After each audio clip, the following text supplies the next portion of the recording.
గారు, ఎంపీటీసీ సిద్ధారెడ్డి గారు, ఆర్డీఓ గారు, ఎండిఓ గారు, తర్వాత మాజీ సర్పంచ్ దిగంబర్ రెడ్డి గారు, మల్లు పటేల్ గారు, అడ్వకేట్ సంగన గారు, ఇంకా అందరి పేరు పేరున మా నారాయణ జాదవ్ గారు, ప్రతి ఒక్కరికి అందరికీ ఇక్కడికి వచ్చినటువంటి బెనిఫిషరీస్ సోదరిమణులకు, మనూరు మండల సోదరిమణులకు అందరికీ కూడా నా యొక్క నమస్కారం. సిద్ధారెడ్డి గారు చెప్పినట్టు గతంలో 2-3 సంవత్సరాల నుంచి కూడా కళ్యాణ లక్ష్మిలో ఆపేయడం జరిగింది. కొంతమందిది వాళ్ళకి ఇచ్చుకున్నారు. అరే వీడు మనోడు కాదు అని చెప్పగానే ఆపేసారు. మనం జేబులోకి వెళ్ళి ఇచ్చింది కాదు, ప్రభుత్వం మీరు కట్టిన టెక్స్ల రూపంగానే బడ్జెట్ వస్తుంది, ప్రభుత్వం ఇస్తుంది, మేము ఇస్తాం. ఎవరెవరు ఉన్నారో కరెక్ట్ సెలెక్ట్ చేసి ఇవ్వమని చెప్పేసి ప్రభుత్వ ఉద్దేశం. కానీ గతంలో రాజకీయాలు చోటు చేసుకొని వాళ్ళకి ఇవ్వకూడదు, వీళ్ళకి ఇవ్వాలి అని చెప్పడం జరిగింది. కానీ ఇప్పుడు అట్లా నేను చెప్తలేను. ఇప్పుడు కొన్ని జాగాలో నాకు కూడా కంప్లైంట్స్ వచ్చినాయి. మనకు ఇన్ని రోజులు ఆపేసింది సార్, అప్పుడు మనం ఎందుకు ఆపకూడదు, మనం కూడా ఆపుదాం సార్ అని చెప్పేసి. ఆయన కూడా నేను అట్లా అది పద్ధతి కాదు. మీరు అది ఎవరన్నా ఉండని వాళ్ళకు భయపెట్టి వాళ్ళకి ఆపి మనం పార్టీలకు మాకు సపోర్ట్ తీసుకునే బదులు అట్లా కాదు, వాళ్ళకి ఇద్దాం, వాళ్ళకి ఇచ్చి వాళ్ళ విచక్షణకి వదిలిపెడదాం. ఎవరు మంచోళ్ళు, ఎవరు చెడ్డోళ్ళు, ఎవరు మంచిగా చేస్తున్నారని చూసి వాళ్ళు మనకు సపోర్ట్ చేస్తే చేయండి, లేకుంటే లేదని చెప్పడం జరిగింది. కాబట్టి పార్టీ రైతాంగా ఏ పార్టీ వాళ్ళైనా సరే గరీబ్ వాళ్ళకి లాభం కావాలి, సంక్షేమ పథకాలు, ప్రభుత్వ సంక్షేమ పథకాలు అందరికీ అందాలని చెప్పేసి గతంలో విచ్చలవిడిగా చేసుకున్నారు. అయినా కూడా అది మనం అట్లా చేయవలసిన అవసరం లేదు. ఒక ఎగ్జాంపుల్ చెప్తా. ఆనంద్ సాగర్కి సంబంధించిన చెక్కు ఇదే సీఎం రిలీఫ్ ఫండ్ సీఎం దగ్గరికి వెళ్ళి వచ్చింది. 62,000 ఆయన దవాఖాన్లు ఉన్నందుకు ప్రభుత్వం తరఫున ఎంతో కొంత సాయం అని చెప్పేసి కేసీఆర్ గారి ప్రభుత్వం ఉండేప్పుడు గతంలో ఎలక్షన్ కంటే ముందు 62,000 రూపాయల చెక్ వచ్చింది. చెక్ వస్తే దగ్గర పెట్టుకున్నారు. గతంలో ఉన్న నాయకులు దగ్గర పెట్టుకొని ఇయనే లేదు ఎవరైనా, ఎందుకంటే ఆయన సంజీవ్ రెడ్డి మనిషి. ఇట్లా ఇప్పుడు 62,000 చెక్ ఏడు ఉన్నది, శాంక్షన్ అయింది కదా అంటే ఏడు నింకుతే ఎక్కడ దొరుకుతలేదు.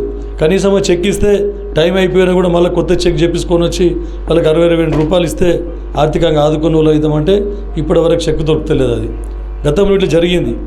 ఒక హాస్పిటల్లో ఉన్న ఆయనకు 62,000 మనం ఇస్తే నిజంగా ఆయనకు అవసరానికి ఆదుకున్నట్లనా లేదా? మరి ఆయన మన పార్టీ కూడా కాదు అని చెప్పేసి 62,000 చెక్కును ఆపేస్తే వాళ్ళ కుటుంబం ఎంత సంక్షోభంలో పడుతుంది. 62,000 అప్పు తీసుకొని వచ్చి కట్టవలసిన పరిస్థితి ఉండదా? ఇట్లా ఇది ఒక్క ఎగ్జాంపుల్ చెప్తున్నాను. ఇటువంటి చాలా జరిగినాయి. కాబట్టి అట్లా మనం అవసరం లేదు. మీరు చూడండి, మీరు ఇచ్చి వాళ్ళకు ఎవరైతే బెనిఫిషరీస్ ఉన్నారో వాళ్ళకి చెక్కులు ఒకవేళ ఇక్కడ మేము పంచినాక కూడా టైం లేకపోతే ఇంకా కొన్ని చెక్కులు ఉంటే కూడా వాళ్ళ అధికారులకు ఇచ్చే సెక్రటరీలకు ఇస్తాం. సెక్రటరీలు ఇంకోటి, గతంలో సెక్రటరీలకు ముఖ్యంగా ఉన్నారా సెక్రటరీలు, పంచాయత్ సెక్రటరీలు లేరా? ఇన్స్ట్రక్షన్స్ ఇవ్వండి. గతంలో ఏం జరిగింది, కేవలం టీఆర్ఎస్ నాయకులను పోయి కలిసిండ్రు.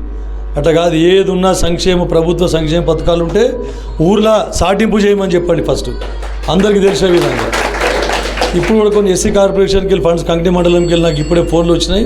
పోయి మళ్ళీ వాళ్ళకే ఆ గతంలో ఉన్న టీఆర్ఎస్ నాయకులకే పోయి చెప్పి వాళ్ళకు ప్రపోజల్ తీసుకుంటున్నాం అని చెప్పేసి. అందుకే ఇన్స్ట్రక్షన్స్ ఇవ్వండి. లేదంటే ఇప్పుడు చెప్పిన కలెక్టర్ గారికి కూడా చెప్పిన సెక్రటరీస్ రీషఫల్ అవుతారు ఎట్లయినా. ఖచ్చితంగా వాళ్ళందరికీ ఇన్స్ట్రక్షన్స్ ఇవ్వండి. పోయి ఊర్లో సాటింపు చేసి అన్ని పార్టీల వాళ్ళకి తెలపాలి. ఏ సంక్షేమ పథకాలు ఉన్నా అర్హులను గుర్తించి ఇంతకుముందు ఏంటంటే ఒక ఇంట్లో కూర్చొని మొత్తం అన్నీ జరిగిపోయేటి. ఈ ప్లాట్లు కూడా ఎట్లా చేసింది. ప్లాట్లు కూడా ఇంట్లో కూర్చొని ఏమన్నా అంటే మా మీద ప్రెషర్ సార్, కలెక్టర్కి వెళ్ళి ప్రెషర్ అని. కలెక్టర్లే తప్పు చేసినప్పుడు మనం ఏం చేయలేము. ఈరోజు మనకు అట్లా పరిస్థితి లేదు. ప్రభుత్వం పారదర్శకంగా ఉంది. ఏది ఉన్నా ప్రతి ఒక్కరికి చెప్పి చేయాలని ఉన్నది. ప్రతి ఒక్కరికి గరీబులకు లాభం కావాలి, అర్హులకు లాభం కావాలనే ఉద్దేశంతో ఈ ప్రభుత్వం ఉన్నది. కాబట్టి సెక్రటరీలందరికీ, ఎందుకంటే గ్రౌండ్ లెవెల్లో వాళ్ళే ఉంటారు. ఇప్పుడు స్పెషల్ ఆఫీసర్స్ వస్తారు, వారికి కూడా ఇన్స్ట్రక్షన్స్ ఇవ్వండి. మొత్తం ఊర్లో అన్ని వర్గాల వారికి అది మొత్తం చాటింపు చేసి ఏ సంక్షేమ పథకానైనా అందరి అర్హుల దగ్గర, ఆ పార్టీ ఈ పార్టీ అనకుండా అందరి అర్హుల దగ్గర అప్లికేషన్ తీసుకోవాలని చెప్పాను. తర్వాత మీకు పదే చెప్తున్నా, హౌస్ సైట్స్ ఈరోజు కూడా మీరు చూసిన న్యూస్లో నిన్న ముఖ్యమంత్రి గారు అధికారులు చెప్పడం జరిగింది. ఇది భూమి ఉన్నోళ్ళకి, జాగా లేనోళ్ళు ఫిల్టర్ చేయమని చెప్పేసి, సపరేట్ చేయమని చెప్పేసి, ఇండ్ల గురించి ఎవరైతే అప్లికేషన్లు పెట్టుకున్నారో వారి సొంత స్థలం ఉంటే దానికి సపరేట్ చేయమని చెప్పినారు. స్థలం లేని వాళ్ళకు స్థలం ఇచ్చి ఇల్లు ఇచ్చే విధంగా దానికి గుర్తించమని చెప్పినారు. అందుకే ప్రభుత్వ స్థలాలకు నేను పదే చెప్తున్నా, ప్రభుత్వ స్థలాలు అన్ని ఊర్లలో, మొత్తం మండలంలో అన్ని ఊర్లలో కూడా సర్వే చేసి ఒకవేళ ఎవరైనా ఆక్రమణలో ఉంటే వాళ్ళకి నోటీసులు ఇచ్చి చట్టపరంగా చర్య తీసుకొని వాళ్ళందరినీ కూడా జాగా మీరు గవర్నమెంట్ హ్యాండ్ ఓవర్ చేసుకోవాలి. దాన్ని చట్ట ప్రకారంగా ఎట్లయితే మనం ప్లాటింగ్ చేస్తామో ప్లాటింగ్ చేసి ఎవరికి అవసరం ఉన్నదో నిజంగా నిరుపేదలకు వాళ్ళకి ఇచ్చిన తర్వాత వేరే వాళ్ళకు మనం ప్రయారిటీ బేసిస్ మీద ఇచ్చుకుంటూ పోదామని చెప్తా ఉన్నాం మీకు. తర్వాత ఇంకోటి ప్రభుత్వ పరంగా ఈరోజు ఒక ఎగ్జాంపుల్ మీకు చెప్తా ఉన్నా. జర్నలిస్ట్ కాలనీ నారాయణఖేడ్లో జర్నలిస్ట్ కాలనీ మొత్తం 4 ఎకరాల జాగా అమ్మేసుకున్నారు. పోనీ ఫ్రీ ఇస్తే కూడా ఏమన్నా కానీ మొత్తం అమ్మేసుకున్నారు. పైసలు తీసుకొని విలేకరుల దగ్గరనే పైసలు తీసుకొని మొత్తము ప్లాట్లు అమ్మడం జరిగింది. ఆర్డీఓ గారి దృష్టికి తహసీల్దార్ దృష్టి తీసుకొని పోయినా ఆపేయమని చెప్పడం జరిగింది. ఈరోజు మనకు అవసరం ఒక స్కూల్ కట్టుకుందాం ఏదైనా శాంక్షన్ ఏంటంటే బిల్డింగ్. ఈరోజే ఒకటి అభివృద్ధి కార్యక్రమానికి 4 ఎకరాల జాగా చూడమని కలెక్టర్ గారు చెప్పారు మొన్న. కానీ ఈరోజు చూస్తే ఆడ 4 ఎకరాలు వాళ్ళకి ప్లాటింగ్ ఇచ్చేసారు. అదే మనకుంటే ఈరోజు అభివృద్ధి గురించి ఏదైనా ఒకటి చేసుకుంటా ఉంటాం. 36 ఇంకోటి మీరు అన్నీ చెప్తా ఉంటారు ఎప్పటికీ కమ్యూనిటీ హాళ్ళు కుల సంఘాలని 36 మంది కుల సంఘాలకు ఇచ్చిండాడు జాగా ఇచ్చిండు నారాయణకెళ్ళ. 36 మంది కుల సంఘాలకు ఇచ్చే బదులు ఒకటి ఏదైనా ఒక స్కూల్లో ఒక కాలేజీ పెడితే అన్ని కులాల వాళ్ళు చదువుతారు కదా. అందులో కుల సంఘం తీసుకొని ఖాళీ 5 లక్షలు 10 లక్షలు బిల్డింగ్ కట్టుకుంటే దాంతో వచ్చేది లేదు. అందులో ఊడ్చేటోడు కూడా దిక్కులేరు. బంజారా భవన్ అని పెట్టినరు. అందులో ఊడవనికి కూడా ఎవడు కూడా కనీసం నెలకోసారి కూడా ఊడవారు అక్కడ. అట్లాంటి పరిస్థితి ఏర్పడుతూ ఉంది. కుల సంఘాలు ఏమనంటే మాకు అవసరాలకు ఒక సంఘం ఏంటి సార్, మా గొల్లోలకు ఒక సంఘం ఏంటి సార్, మా సాగలోలకు ఒక సంఘం ఏంటి సార్, మొత్తం మీరు ఎక్కడ చూసినా సంఘాలే. దీని బదులు ఒక మంచి ఇప్పుడు ముఖ్యమంత్రి గారు ఏం చెప్పారు అంటే మీరు చూసిండ్రు మా కాంగ్రెస్ మేనిఫెస్టోలో పెట్టడం జరిగింది. ప్రతి మండలానికి ఒక కార్పొరేట్ స్కూల్ పెడతామని చెప్పిండ్రు. కార్పొరేట్ స్కూల్ అంటే ఇప్పుడు మీరు అందరూ శ్రీ చైతన్య అట్లాంటి స్కూల్స్ మీరు పోతూ ఉంటారు ఎంతోమంది పిల్లలు. ఆ స్టాండర్డ్లో మన ప్రతి మండలానికి స్కూల్ ఏర్పాటు చేస్తామని మేనిఫెస్టోలో పెట్టిండ్రు. మరి దానికి జాగా కావాలి కదా, జాగా కావాలి. మీరు అన్ని సంఘాలకు ఇచ్చుకుంటూ పోతే జాగా ఎట్లుంటుంది? ఆ స్కూల్ ఉంటే అందరూ అన్ని కులాల మంది పిల్లలు అందరు ఎవరు మెరిట్ ఎవరు ఫస్ట్ క్లాస్ పాస్ అవుతారో ఎవరికి స్టాండర్డ్ ఉన్నదో వాళ్ళందరికీ అడ్మిషన్ ఇస్తారు.